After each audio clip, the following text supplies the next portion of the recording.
J'aimerais que tu reprennes un tout petit peu le début de ton parcours avec l'ouverture de ta salle.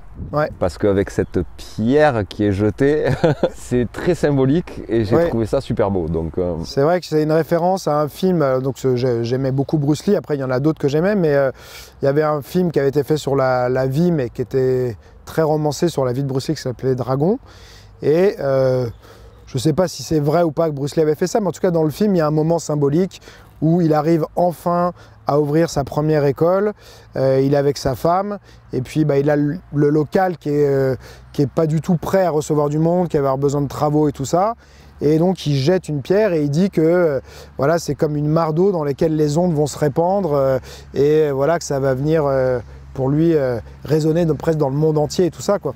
Et bêtement, mais quand j'ai eu mon local qui était aussi pas du tout prêt pour recevoir du monde, c'était une vieille imprimerie. Et il y avait des endroits où le sol était un peu cassé, ça, donc il y avait des petits cailloux.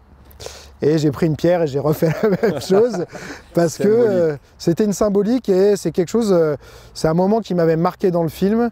Et comme je suivais, je vais pas dire que je suivais la voie de Bruce Lee, mais je suivais quand même cette voie d'ouvrir mon école et tout ça, et cette passion pour les arts martiaux, bah ouais, ça correspondait bien, quoi.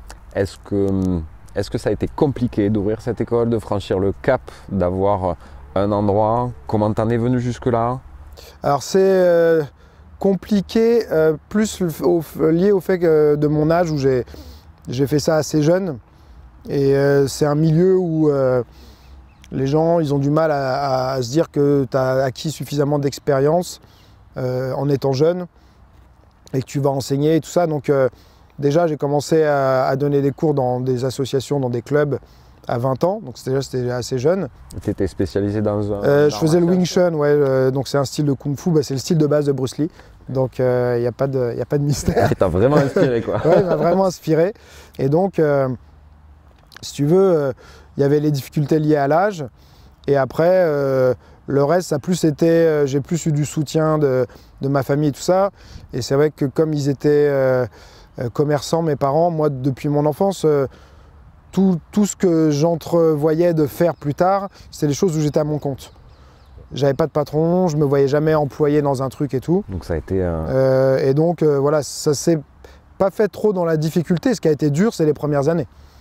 Pendant des années, en fait, moi je savais juste donner des cours, mais je savais pas gérer une société et tout ce qui entoure la gestion d'un club, quoi.